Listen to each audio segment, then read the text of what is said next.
سنجر میں رہنے والا کوئی ایک شخص بھی ایسا نہیں تھا جس کی تہجد قضا ہوتی ہو چکا تھا. اجالا اتنا ہو چکا تھا کہ فجر محسوس ہونے لگا. فجر کا نہیں ہے کوئی اور اجالا. ایک گھر سے اتنا اجالا آ رہا تھا، وہ حضرت غیاث الدین کا گھر تھا. تو پوچھا کیا ہے تمہارے گھر میں؟ کہا آج بیٹے کی ولادت ہوئی. سنجر کا وہ علاقہ جہاں آپ کی ولادت ہوئی تو آپ کو سنجری بھی کہا جاتا ہے. سنجر وہ ایک محلے کا نام تھا، ایک چھوٹی سی بستی جہاں پر آباد تھی. لیکن آپ کو بتاؤں وہ علاقہ ایسا ہے، تاریخ میں لکھا گیا ہے. میں نے اور دوسرے علاقوں کے بارے میں تو نہیں پڑھا، لیکن سنجر کے بارے میں لکھا گیا ہے کہ پورے سنجر میں رہنے والا کوئی ایک شخص بھی ایسا نہیں تھا جس کی تہجد قضا ہوتی. سنجر کا علاقہ ایسا تھا کہ ہر گھر کا ہر فرد تہجد کی نماز کا پابند تھا. جس محلے میں آپ کی ولادت ہوئی، ایک بار ایسا اتفاق ہوا، آپ کے والد حضرت غیاث الدین، نام سنا ہوگا.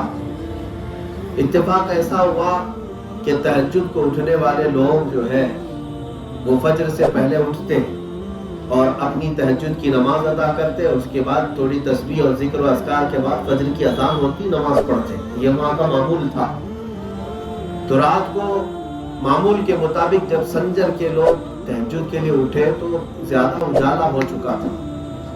اجالا اتنا ہو چکا تھا کہ فجر محسوس ہونے لگ گئی. تو اسے بڑا افسوس ہوا اٹھنے والے کو کہ آج ہماری تہجد قضا ہو گئی، کہ غفلت ہو گئی. پھر اس نے ادھر ادھر نظر دوڑائی تو ہر کسی کو دیکھا گھر سے کوئی نکل رہا ہے، کوئی ادھر سے نکل رہا ہے. جس سے بھی پوچھو تو پتا چل رہا ہے اس نے بھی تہجد نہیں پڑھی، اس نے بھی نہیں پڑھی، سب کی قضا ہے. اجالا اتنا ہو گیا. اتفاق سے سارے لوگوں کا یہ ہجوم جمع ہوتا ہوتا ایک گھر کی طرف آیا. ایک 95 سال کے بزرگ وہاں پر تھے، 95 ایئر. وہ تہجد کے لیے وہ اٹھے تو انہوں نے بھی اجالا دیکھا اور مجمع کو دیکھا کہ ہر کوئی پریشان ہے کہ آج ہماری سب کی تہجد کیسے چھوٹ سکتی ہے. تو اس بوڑھے بزرگ کے پاس لوگ آئے اور کہا کہ ایسا کیسے ہو گیا، آج سب کے ساتھ اتفاق. تو اس بزرگ نے کہا کہ میاں کون کہتا ہے کہ تہجد چھوٹ گئی؟ تہجد کا وقت باقی ہے. یہ گھڑیوں کا زمانہ نہیں تھا کہ گھڑی دیکھ کر کے فوراً پہچان لیں کہ 3 بج رہے ہیں 4 بج رہے ہیں. وہ تو آسمان کے اجالے کو دیکھ کر کے ہی وقت طے کرتے تھے. اس 95 سال کے بزرگ نے کہا کون کہتا ہے تہجد چھوٹ گئی؟ کہا میاں دیکھتے نہیں اتنا اجالا ہو گیا.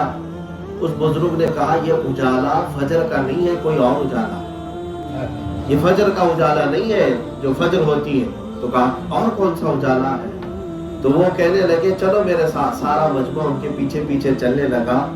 تو ایک گھر سے اتنا اجالا آ رہا تھا، وہ حضرت غیاث الدین کا تھا.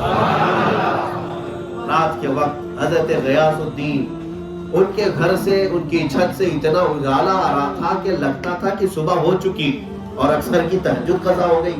تو سب لوگ جب وہاں پر جمع ہوئے اور دروازے کو دستک دیا، غیاث الدین باہر آؤ.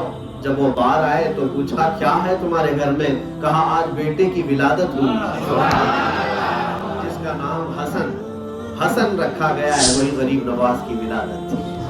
جس گھڑی غریب نواز کی ولادت ہوئی، سنجر کا علاقہ جو رات کے وقت تھا وہ پورا روشن ہو چکا تھا.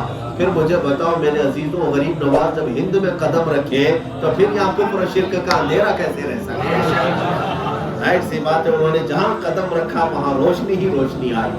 اور 800 سال کے بعد آج ان کا ذکر جہاں کرتے وہاں بھی روشنی ہی روشنی، اجالا ہی اجالا ہے.